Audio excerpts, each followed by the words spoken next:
Está mais pertinho dos irmãos, eu estou desejoso de obrigado. Algumas quartas-feiras, relembrava hoje algumas coisas com a Alcione,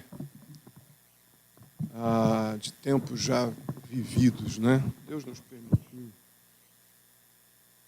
Total soberania dele, total soberania dele.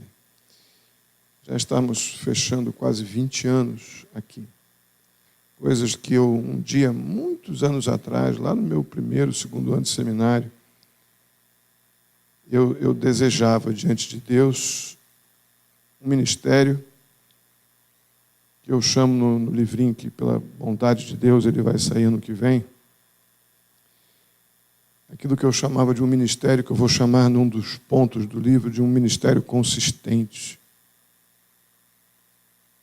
E o ministério consistente, ele exige não somente uma absoluta consistência bíblica, como consistência emocional, consistência espiritual, consistência moral, persistência. Uma série de situações e só Deus pode permitir que elas andem juntas. Vocês se importam? Aí a gente se comunica sem ninguém ficar com o pescoço muito torto, né? E nós já vivemos muitas coisas aqui, né? Não tudo. O universo da graça de Deus e o universo do pecado do homem. Oi? Tá, beleza. Ouça da Alcione. O universo... Oi? Eu já capturei uma aqui. Também tem isso. Tá vendo? A voz vai, os olhos vão. Então, o universo da graça de Deus e o universo do pecado do ser humano são muito longos, grandes. A gente se surpreende, sempre vai se surpreender com a graça de Deus e com a criatividade do pecado por parte do ser humano. Não é? Então, dizer que já vi tudo é um exagero, porque não estou muito longe disso, mas já vimos muitas coisas.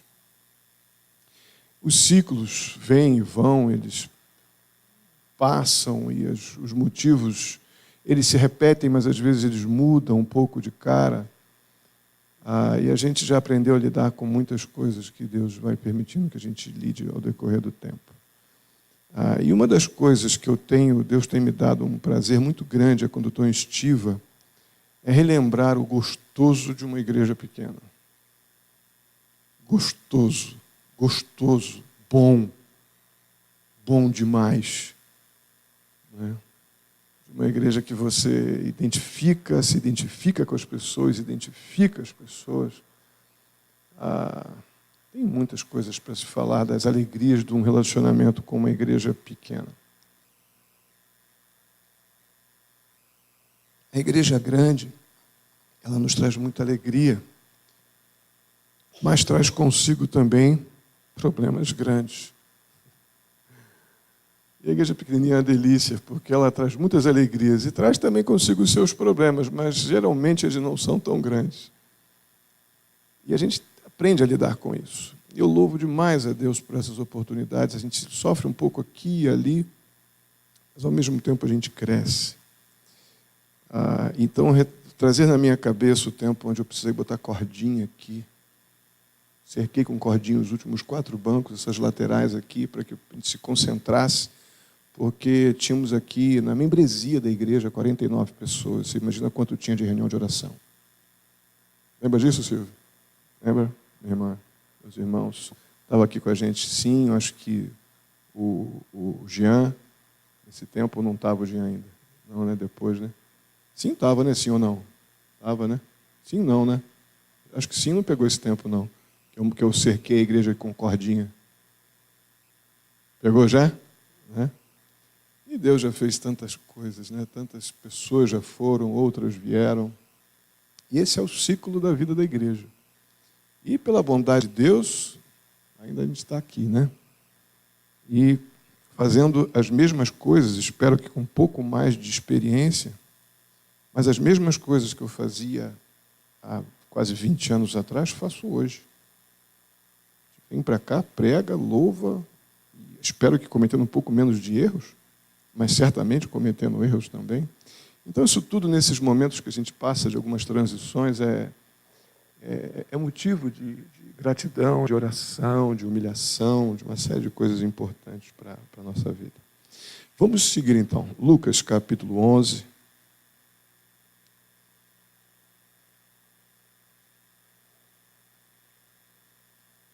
Versos do 1 ao 13.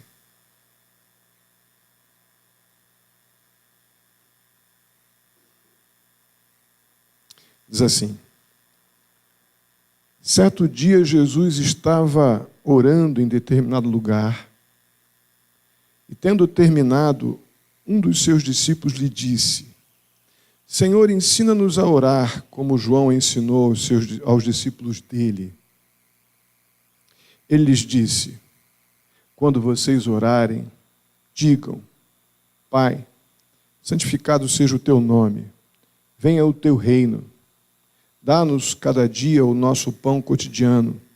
Perdoa-nos os nossos pecados, pois também perdoamos a todos os que nos devem. E não nos deixes cair em tentação. Então lhes disse: suponho que um de vocês tenha um amigo, ou suponham que um de vocês tenha um amigo, e que recorra a ele à meia-noite e diga: amigo, empreste-me 3 pães, pois um amigo meu chegou de viagem e não tenho nada para lhe oferecer. E o que estiver dentro, então, responda: não me incomode. A porta já está fechada, eu e meus filhos já estamos deitados. Lembra que é o amigo do que está lá fora. Não posso me levantar e lhe dar o que me pede. Eu lhes digo, e aí é Jesus dizendo: embora ele não se levante para dar-lhe o pão por ser seu amigo, por causa da importunação, se levantará e lhe dará tudo o que precisar. Por isso lhes digo: peçam e lhes será dado, busquem e encontrarão, batam e a porta lhes será aberta. Pois todo o que pede recebe, o que busca encontra, e aquele que bate a porta será aberta. Qual pai entre vocês, se o filho lhe pedir um peixe, em lugar disso lhe dará uma cobra? Ou se pedir um ovo, lhe dará um escorpião? Se vocês, apesar de serem maus, sabem dar coisas boas aos seus filhos, quanto mais o Pai que está nos céus dará o Espírito Santo a quem o pedir. Muito bem. Mais uma vez, Jesus, no seu deslocamento, ele sai agora, ele deixa ali a casa de Maria, Lázaro. Vou botar na ordem que deve, que muitas vezes esses 3 foram chamados. Na casa de Marta, Maria e Lázaro. Eu acho que tem uma ordem de idade aí também. Ele prossegue e tem este momento, então, de que os discípulos, mais uma vez, no Evangelho de Lucas, pegaram Jesus orando. Então, dentro, mais uma vez, relembro a ênfase que estamos dando ao fato de que o Evangelho de Lucas marca muito fortemente os momentos de oração de Jesus. E os discípulos ali, vendo Jesus orar, e por isso, então, surge o questionamento que vamos tratar dele daqui a pouco. Mas o que eu quero que a gente pense um pouco aqui agora é que esses versos 2 a 4, eles são a base para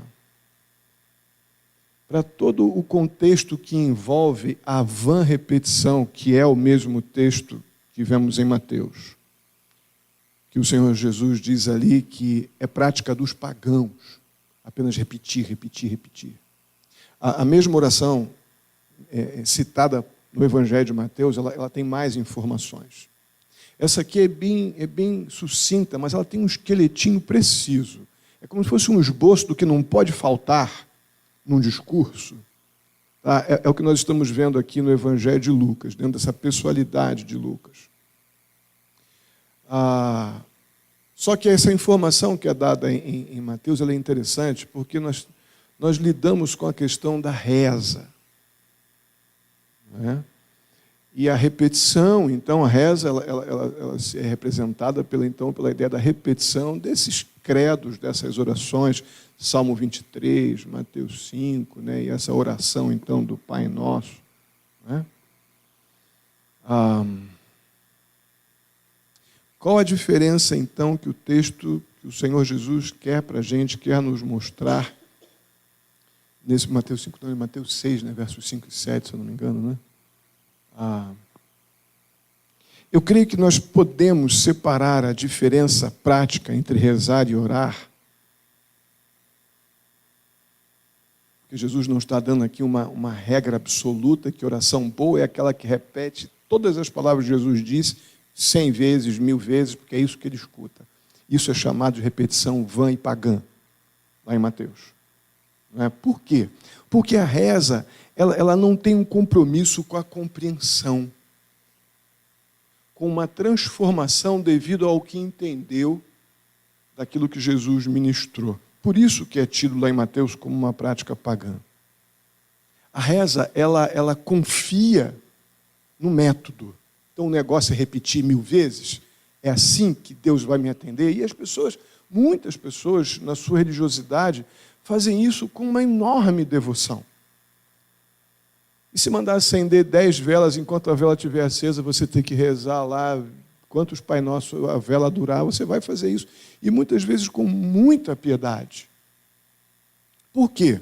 A pessoa está acreditando que ela está falando com Deus num relacionamento profundo e pessoal, com um profundo significado daquilo que Jesus ensinou, está sendo aplicado naquilo que ela está repetindo, ou ela crê especificamente no método?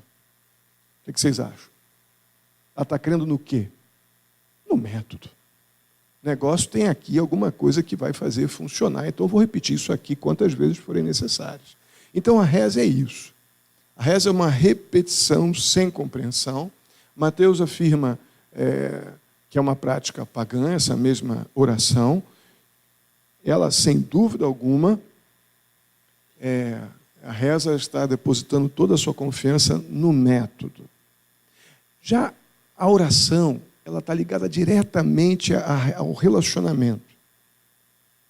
A oração entende a fórmula, esse esqueleto, esse esboço que Jesus montou aqui naquilo que ele ensinou para os discípulos,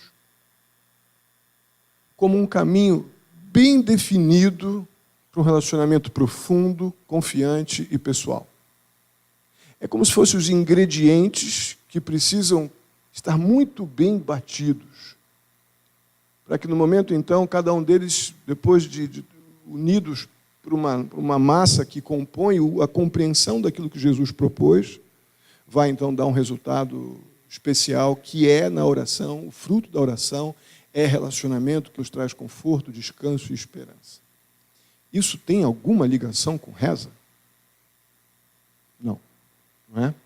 Então, aqui acho que a gente já deixa bem claro que Jesus não está propondo uma reza. Concordam comigo? Jesus estava, mais uma vez, em um certo lugar, diz o verso 1.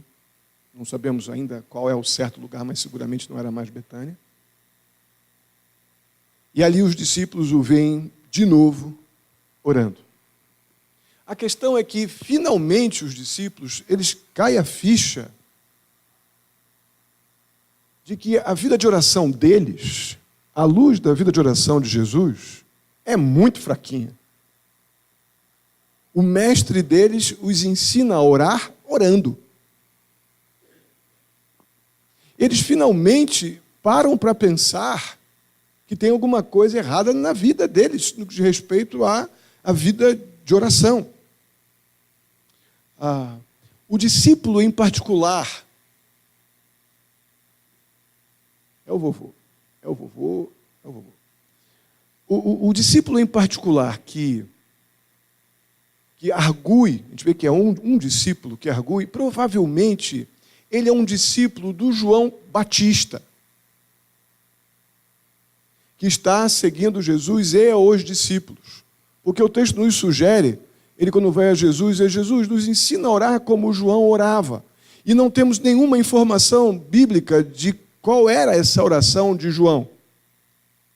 Mas é muito provável que este homem fosse um discípulo de João Batista que estivesse andando junto com os 12, os mais próximos.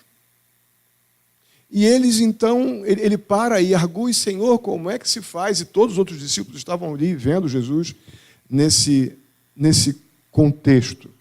Eu creio que esse pedido ia não nenhum tipo de intromissão dos 12, os mais próximos, os apóstolos estavam ali também, e esses discípulos que seguiam Jesus, e seguramente aqui, muitos que vieram juntos com João o Batista, estavam nesse grupo que vinha nas caminhadas de Jesus, vinha após Jesus, vinham. Você vê que ninguém se opõe ao que esse homem está falando, ou seja, parece que todos eles perceberam que a pergunta daquele homem era algo que fazia tanto sentido para eles, e talvez lhes estivesse causando alguma vergonha, mas eles nada falavam, mas esse aqui teve a coragem de falar. Jesus, ensina a gente a orar. Nenhum deles, até então, teve essa humildade, essa postura humilde, né? De admitir abertamente que a oração não era apenas uma necessidade para eles, mas era uma deficiência na vida deles. Isso é uma coisa que nós somos muito bons de identificar a primeira parte. Nós precisamos orar, uma frase que está na nossa boca normalmente. Mas a percepção de que é uma deficiência na nossa vida espiritual a oração, isso nós temos uma caminhada mais longa até chegar neste ponto. Né? Mas esses homens assim fizeram. Tanto na vida daqueles mais distantes, quanto dos mais próximos, todos se renderam àquele momento. E eu creio que a capacidade de aprender, ela começa com a capacidade de admitir a própria limitação. Não somos capazes de ter uma postura de aprendiz se não admitimos a nossa incapacidade. Não seremos aprendizes de nada, nunca, se não tivermos o que esses homens aqui expressaram, admitindo a sua incapacidade. Com isso eles admitiam a sua necessidade e o seu desejo de aprender.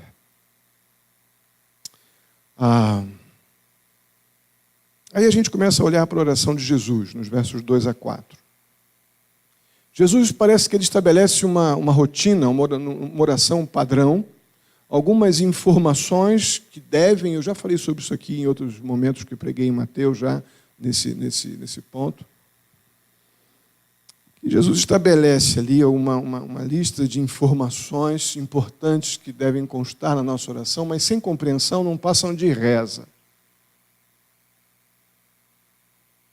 Mas nós vamos apenas olhar alguns elementos essenciais aqui dessa oração, até abreviada, né, que ela é bem curta, mas é tão completa em seus efeitos. No verso 2, vemos lá: Pai, ou seja, Jesus falando com eles ali, né, no momento de sala de aula, ou um cantinho lá em algum local do deserto, algum acampamento, enfim. Juntou lá a turma, e Jesus diz: olha, eu vou dizer para vocês como se deve orar. Pai, santificado seja o teu nome, venha o teu reino. Normalmente, irmãos, a gente ignora essa lembrança do que essa expressão significa. Isso não é bom, porque esta não é uma oração que nos foi sugerida, mas nos foi ordenada, que deveríamos, como discípulos de Cristo, ter em mente o que isso implica. Eu creio que aqui está também o motivo das muitas instabilidades nossas espirituais, é porque a gente abre mão da oração como uma oportunidade de humilhação. E quando eu vejo Jesus começando dizendo: Senhor, santifica o seu nome, venha o teu reino, se nós confessamos isso quando oramos, isso aqui impõe uma necessidade de humilhação pessoal. Vou explicar melhor. Irmãos, a vinda do reino de Deus, ela vai acontecer na segunda vinda do Senhor Jesus Cristo. Nós já falamos sobre isso em outras oportunidades. O que vai acontecer nesse episódio? Toda a criação vai ser plenamente restaurada, vai ser livre do pecado, e essa segunda vinda é o segundo estágio, não a segunda vinda, primeiro estágio, aquela que é o arrebatamento, mas aquela segunda vinda, segundo estágio, aquela que vai passar a tribulação, e depois nós vamos ter um encontro vamos descer com a igreja, com Cristo dos céus, e vamos ali iniciar o período milenar. Então, essa vinda do reino, nesse segundo momento, o segundo estágio da vinda de Cristo, toda a criação vai ser restaurada, haverá um recomeço, estaremos livres, então, os que estiverem em Cristo, do pecado, apesar de sabermos de algumas questões que estão por acontecer, mas o reino está estabelecido no reino milenar. E neste momento, a santidade, o esplendor de Deus serão plenamente vistos. A consumação disso será, sim, na Nova Jerusalém. Mas as realidades do reino de Deus já começam na era milenar. Então, quando nós lembramos, quando oramos, Senhor, grande, imensamente grande seja o teu nome, que venha logo o momento onde o pecado não tem mais domínio sobre mim, porque o teu reino é soberano sobre a terra. Alguém orou assim hoje? Pois é. Pois é. Isso é um problema que vamos ver mais à frente. Não costumamos a desejar que o nome de Deus seja plenamente reconhecido a ponto da sua glória e o seu reino se estabelecerem sobre a terra e o pecado ser então completamente ofuscado pela presença da sua glória. Mais adiante eu falo um pouco mais sobre isso. Mas a oração aqui ensinada por Jesus também, ela trata das necessidades físicas dos discípulos. Jesus não está apenas querendo ensinar apenas uma perspectiva, não. Deus está nos mostrando através do ministério de Cristo, ali ensinando os discípulos a orar, que as realidades do reino, da nossa vida como cidadãos do reino dos céus, ainda que aqui na terra, todas elas estão debaixo dos cuidados e preocupações não seria a melhor palavra, mas debaixo dos cuidados soberanos de Deus. Irmãos, o nosso Pai Celestial também é o nosso provedor para as nossas necessidades terrenas. Jesus deixa isso muito claro aqui no texto, quando ele diz, dá-nos cada dia o nosso pão diário, ou o nosso pão de cada dia, ou o nosso pão cotidiano. Está claro que Jesus está dizendo, olha, as lembranças de que vocês são cidadãos dos céus e devem desejar que a glória de Deus, que Deus seja reconhecido na sua majestade, que o seu reino venha logo para que o pecado não mais nos traga tanto transtornos. Isso é extremamente necessário, mas vocês estão aqui ainda. Por isso, o Pai Celestial tem todo o envolvimento soberano com a provisão divina para vocês. Então, por isso que Jesus deixa bem claro, orem por isso também. Eles são ensinados a pedir por suas necessidades diárias, aqui no verso 3. Então, já vimos que nós temos as realidades de uma compreensão de que, como cidadãos dos céus, devemos desejar o céu, mas como cidadãos ainda na terra, temos necessidades e somos orientados a pedir a Deus por elas. E um terceiro estágio dessa oração, desse esboço de oração que Jesus apresenta, é que Jesus também ele vai lidar com as importantes necessidades espirituais dos santos. Por quê? Porque os crentes ainda pecam. Porque nós, crentes, ainda pecamos. Ele diz na sua instrução quanto à oração, perdoa-nos os nossos pecados. Irmãos, a salvação que recebemos da parte de Deus nos liberta da penalidade do pecado. A penalidade, a eternidade separada de Deus. Mas somente o retorno de Cristo Jesus livrará o crente dessa presença do pecado. Então, desejar o reino de Deus, que o reino do Senhor venha, que o nome dele seja plenamente reconhecido e santificado, que o reino dele venha, deveria ser um pedido mais comum. Que a gente acaba gostando do pecado, ou não ligando para ele.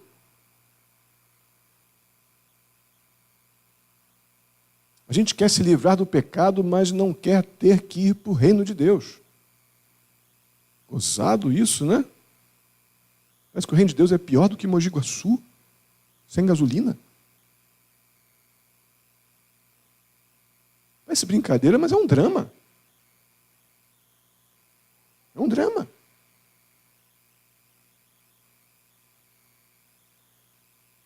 Então Jesus ensina os seus discípulos a orar por perdão dos seus pecados. Peçam perdão, porque vocês só vão ficar livres do pecado quando o reino que vocês pediram que venha logo aconteça, se estabeleça. Mas como a gente lida com o verso 4? Pois também perdoamos a todos os que pecam contra nós. Parece que tem uma coisa independência, dependendo da outra. Parece que o perdão de pecados é por causa de algum tipo de obra praticada. Cria em algum momento uma dificuldade, mas eu perdoo, pois eu também, melhor, eu sou perdoado, eu peço perdão porque eu também sou perdoado. Melhor, eu sou perdoado porque eu perdoo, melhor dizendo, a todos os que pecam contra mim. Sabemos que não somos tão rápidos, né? Somos rápidos para desejar o perdão, mas não somos tão rápidos para perdoar. E parece que aqui os dois estão andando meio juntos.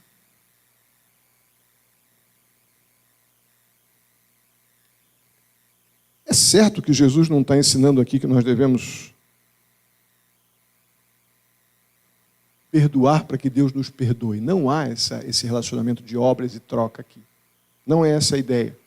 Mas, sem dúvida, aqui uma coisa que vocês já me ouviram falar sobre perdão, está claro que perdão é uma rodovia de mão dupla.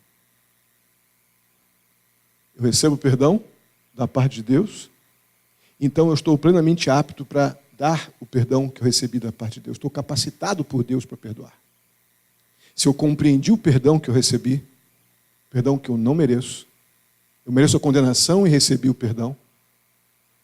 Isso, então, é uma capacitação divina para perdoar. Mas quando não há compreensão do perdão recebido, eu tenho uma grande dificuldade de exercer perdão. Por isso que isso está nada mais, nada menos na oração que o Senhor Jesus ensina para os seus discípulos. De tão importante que é isso no relacionamento com Ele. Por isso que nós estamos diante de uma reza, de um método. Estamos diante de um relacionamento onde estamos vendo a ação de Deus, como Deus age na nossa vida e como eu, pela capacitação dele mesmo, respondo à ação de Deus por mim.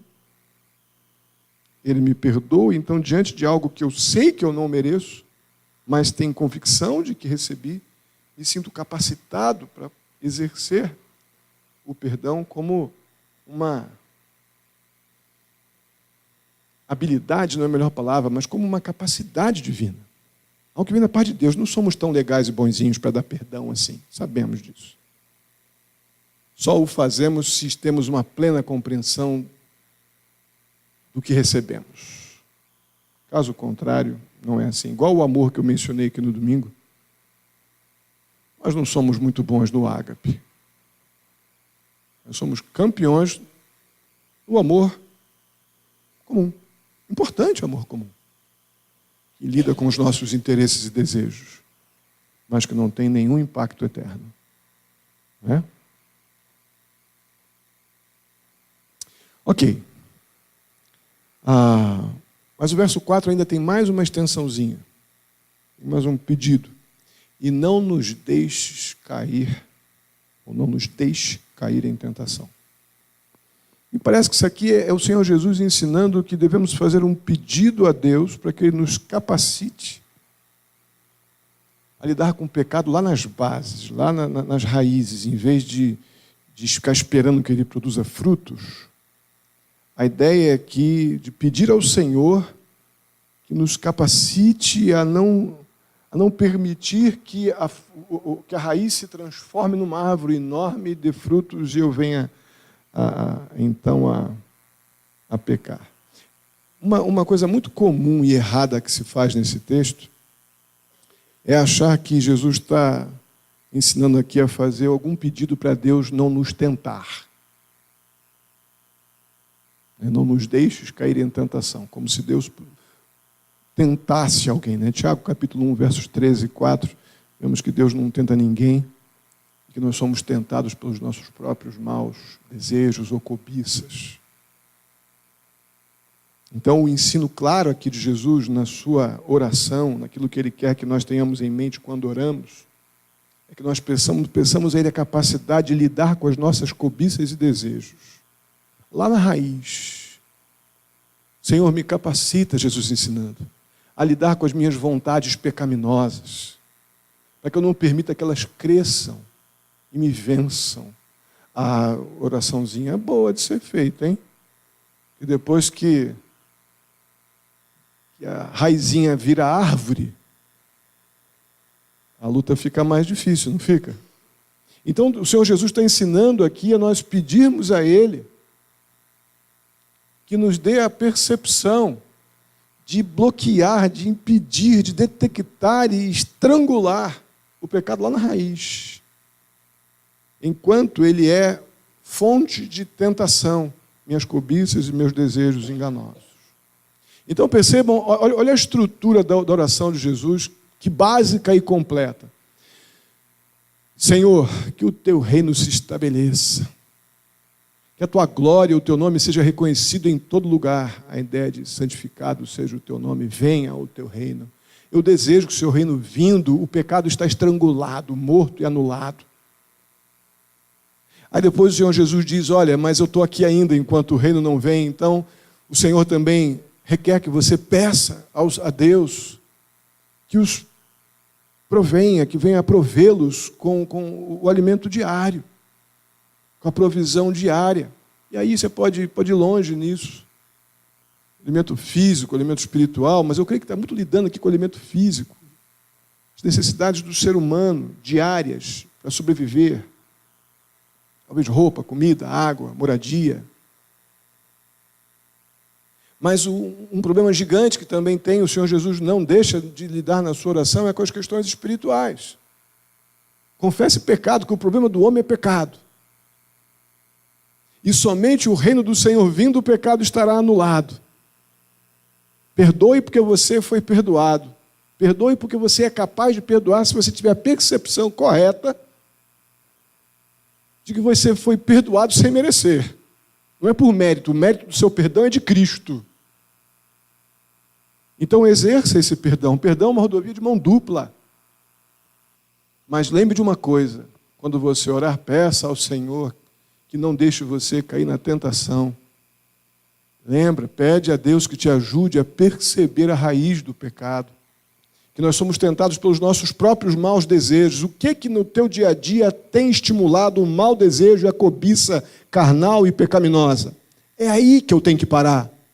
Peça a Deus que te ajude a olhar para isso e parar em tempo. Antes de tentar ficar escondendo as folhas do teu pecado, os galhos do pecado que já cresceu, já virou uma árvore. Olha que oração completa com 4 frases. 4 frases, 4 curtas frases. Um pequeno esboço. Então o Senhor Jesus, depois de ensinar os discípulos a orar, Ele vai ensinar nos versos 5 a 10 a maneira como Ele atende às nossas orações. Primeiramente, Ele faz isso com uma parábola. São 2 histórias que Ele conta. Na primeira, a gente vê que um homem está recebendo um hóspede em sua casa, já tarde. Ele não tem pão, uma coisa que no Oriente Médio Antigo era muito delicado. Você recebeu alguém na tua casa, abriu a porta, deixou entrar, tem que dar um pão e alguma coisa para ele comer, beber. Né? E aquele não tinha. Aí lembrou do amigo, vizinho, isso já era tarde. Ele, aguenta um minutinho, vou providenciar alguma coisa para você comer. E bate na casa lá do vizinho, meia-noite, ele bate lá para pedir um pão emprestado. Seu amigo está na cama, provavelmente dormindo na cama com o seu filho ou filhos. Não tinha naquela época as facilidades que temos hoje, não. Então provavelmente ele está já tarde na cama com os seus filhos. Talvez até no costume da época, animais na sala, os bichos ali também, casa no meio da sala, tudo meio amontoado. Às vezes fica difícil de enxergar isso. Quando eu estava pastoreando na minha primeira igreja, quando eu não era pastor ainda, eu era diácono da igreja, já pastoreava uma igreja lá no Rio de Janeiro. Eu fui uma certa vez, a igreja era bem perto de uma favela grande. Não era nem tão grande, era braba. E eu fui lá para saber de um irmão que não tinha ido à igreja, ele tinha 8 filhos, e fiquei preocupado, porque ele sempre ia. E depois do culto eu fui lá, ele abriu a porta, não vou nem entrar em muitos detalhes para não ir muito longe, e era um cômodo, né, de pau, de madeira, com telha eternite. E era um cômodo com uma cama, geladeira, fogão. Os 8 filhos deitados, alguns na cama com ele, com a esposa, outros no chão, todos juntos, com um cachorro, gato, tudo no mesmo lugar. Fogão, geladeira, cama. E todos deitados num espaço, irmãos, devia ter uns 4x4 aquilo ali. Era o barraco deles lá. E naquele momento, inclusive, ele disse para mim que ele falou assim: pastor, sei quem te trouxe aqui, porque eu estou sem comida, estou sem nada. Me deu um desespero, eu peguei a faca para matar todo mundo, depois eu me matar porque eu não tinha comida. Eu bati na porta dele minutos antes disso. É a soberania de Deus mesmo, né? Eu creio que lá no Oriente Médio Antigo era uma coisa muito parecida, aquele montão de gente talvez sentada junto, e por isso que ele não queria levantar. Olha, eu estou com todo mundo dormindo aqui junto, ô José. Deixa para amanhã. Oi? Está difícil levantar aqui. Eu creio que o amigo teria atendido prontamente se não fosse tão tarde, se as circunstâncias não fossem tão complicadas, se aquilo não fosse perturbar a casa inteira. Mas perceba que mesmo debaixo dos protestos do amigo, protestos até justos, aquele homem que pedia, ele persistiu. O que mais adiante acabou levando, então, o homem incomodado a abrir a porta e dar a ele o que ele precisava, o pão que ele havia pedido. Irmãos, se o pedido daquele homem foi concedido,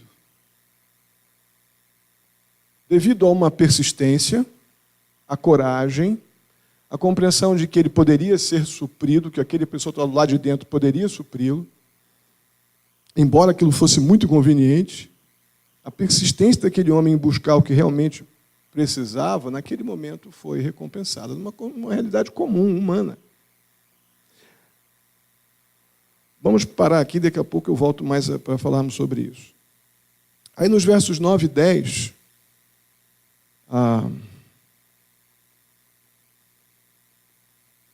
vão aplicar as lições que essa história anterior ensinou. A conexão é que se um amigo batendo de forma persistente teve a porta aberta e o suprimento que precisava, se uma pessoa, ainda que importunada por um amigo, lhe atende um pedido, então certamente Deus, na sua bondade, há de suprir em Cristo Jesus cada uma das nossas necessidades. É uma figura, é uma parábola que Jesus contou para aqueles homens que estavam talvez meio incrédulos com uma oração tão curta. Não está sendo feita uma proposta aqui, perturba a Deus que ele atende. Não é isso que está sendo dito por Jesus. A causa naquela cultura daquele homem que pedia era justa. O homem na parte de dentro, ele tinha o que poderia suprir, mas ele poderia, naquele momento, dizer, não vou atender.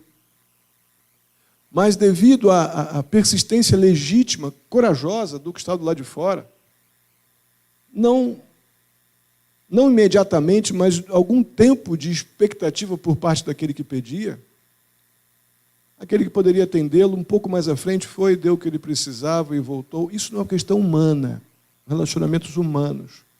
A perspectiva, a conexão é exatamente quando você imagina Deus na sua bondade, na sua graça. O que não há de proporcionar para aquele que persistente, corajosamente e consistentemente, não loucamente, desvairadamente, mas consistentemente com a santidade de Deus, imagina o que Deus não poderá fazer com as petições desse. Aí vem a segunda história, nos versos 11 a 13. Nós, obviamente, como pais aqui, a maioria, Nós amamos nossos filhos, nós gostamos de presenteá-los e a gente costuma dar presentes aos nossos filhos que eles vão gostar de receber. Nós, como pais humanos, limitados, terrenos, completamente falíveis, nós não costumamos dar coisas ruins para os nossos filhos. A gente faz isso? Eu vou comprar um negócio bem ruim para você. Tá? Você merece. Às vezes merece. Né?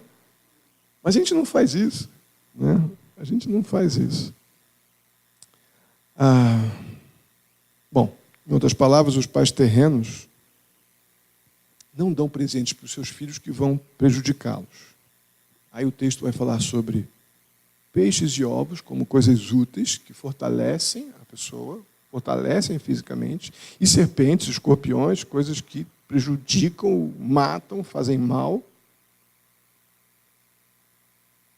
Deus, como Pai amoroso, como Pai celestial, Ele não nos dá as coisas que serão prejudiciais para nós mesmos, até mesmo quando pedimos. Até mesmo quando nós pedimos, porque nós oramos mal à beça. Nosso bondoso e paciente Deus, até quando a gente ignorantemente pede aquilo que vai nos fazer mal e até brigamos com Deus num primeiro momento porque não fomos atendidos, é Deus não nos dando serpente no lugar de ovo, no lugar de pão, no lugar de peixes. A gente não pensa isso no primeiro momento. Eu tenho pedido muito a Deus para me disciplinar a não interpretar os fatos impulsivamente, para esperar um pouco e aguardar os desdobramentos, porque Deus não dá cobra para os seus. Ele não faz isso. Muitas vezes eu me pego pedindo a Deus cobras e escorpiões. Infelizmente, em vez de pedir peixe e ovo. E o que é pior é descobrir que eu estou muito mais inclinado às coisas que são prejudiciais à minha vida espiritual do que aquelas que me trazem saúde espiritual. Mas o bom dessa história é que, pelo texto que lemos, ainda que eu peça cobra, Deus, na sua bondade, vai me dar peixe.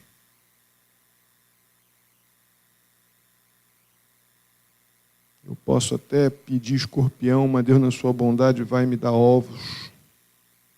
Então, nosso Deus, nosso Pai Celestial, Ele nos dá boas dádivas, mesmo quando nós pedimos aquelas que nos prejudicam, são prejudiciais à nossa vida espiritual, à nossa vida material. Deus é muito bom. Amados, a vinda do reino de Deus, esse estabelecimento do reino através da vinda de Cristo, precisa ser a nossa esperança. Precisa fazer parte da nossa oração. Um desejo legítimo de que o pecado nunca mais nos aflija, uma vez que o reino de Deus estará um dia e muito em breve plenamente estabelecido através de Cristo Jesus e a sua igreja. Mas enquanto isso, nós obviamente esperamos que o Senhor, na sua bondade ainda, venha nos suprir com sustento, com provisões, perdão de pecados, libertação daquilo que nos leva a pecar, e precisamos de tudo isso que está na oração. Mas eu quero terminar falando algo que me surpreendeu nessa reflexão. Por que a gente, então, não ora com esses ingredientes, com esse pequeno e curto esboço? Por que uma boa parte do que vimos aqui não faz parte das nossas orações diárias?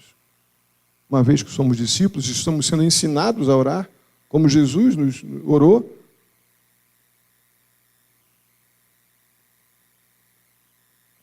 Irmãos, quando nós não oramos para que o nome de Deus seja plenamente reconhecido, santificado e que o seu reino venha, isso é meio sério, porque revela que a gente ama mais esse mundo do que o reino que está por vir. Isso é muito vergonhoso. Deus nos deu o reino eterno. Aquelas verdades espirituais que eu leio aqui nas noites de ceia do Senhor sobre a Nova Jerusalém. A coisa às vezes fica num tom de poesia.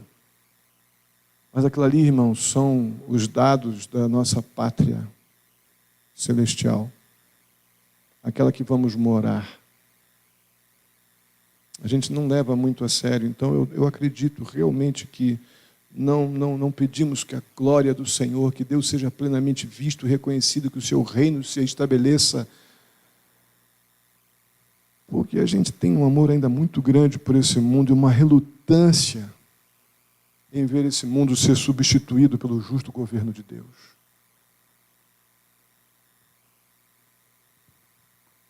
A gente não tem geralmente dificuldade em pedir o pão de cada dia. Por mais que tenhamos o pão, a gente sempre pede mais. E quem não tem, pede o que não tem, e quem tem, pede mais. Não temos grande dificuldade em pedir o pão de cada dia. Mas quando a gente não ora diariamente pelo perdão dos pecados,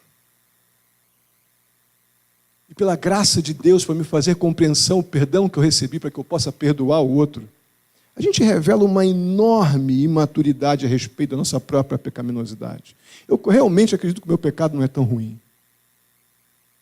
Eu realmente acho que o meu pecado não faz mal a ninguém. Eu quase estou sendo salvo porque eu sou muito legal. Isso é um drama. Me preocupa um pouco as orações automáticas. Senhor, perdoa os nossos pecados, em nome de Jesus, amém. Aquela oração que eu já aprendi é aquela reza que eu falei no começo. Aquele compromisso com o método. Né? Criticamos tanto aí o pessoal da reza. Se eu não tenho comprometimento com a compreensão do perdão que recebi e a capacitação por causa disso, da necessidade de dar este perdão que eu recebi ao outro, que pecou contra mim, se eu não acho isso necessário, é porque eu não entendi o dano que o meu pecado fez comigo. A dor que o meu pecado causou em Cristo. A gente perdeu de vista essas coisas fundamentais. A consciência está cauterizada e a gente faz as coisas horríveis em nome dessa vaidade espiritual.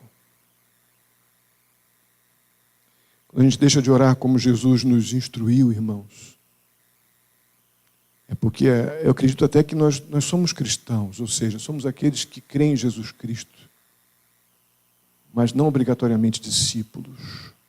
Se a gente decide que essa oração ela pode ser esquecida, de forma alguma negaríamos, ou eu negaria que somos cristãos por reconhecermos Cristo como Filho de Deus, que morreu na cruz, mas não obrigatoriamente discípulos. Um crente no Senhor Jesus Cristo é aquele, sem dúvida, que é salvo pela fé, através do sangue de Cristo derramado na cruz. Mas um discípulo é aquele que leva a sério o fato de Cristo ter derramado o seu sangue por sua vida. Há uma importante diferença entre sermos cristãos, como gostamos tanto de nos identificar, e é uma identificação bíblica, e verdadeiros discípulos. E eu creio que a forma da gente distinguir quantos por cento eu sou de cristão e quantos por cento eu sou de discípulo, é o quanto essa oração aqui está envolvida na minha vida diária. O quanto dessas verdades fazem parte da minha vida diária, do meu viver em Cristo.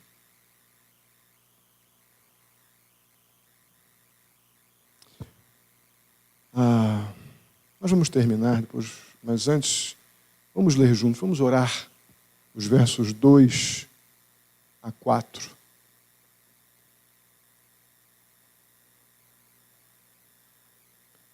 Vamos juntos, verso 2. Ele lhes disse, chegaram lá? Todos? Foi? Vamos lá. Ele lhes disse, quando vocês orarem, digam, Pai, santificado seja o teu nome. Venha o teu reino. Dá-nos cada dia o nosso pão cotidiano.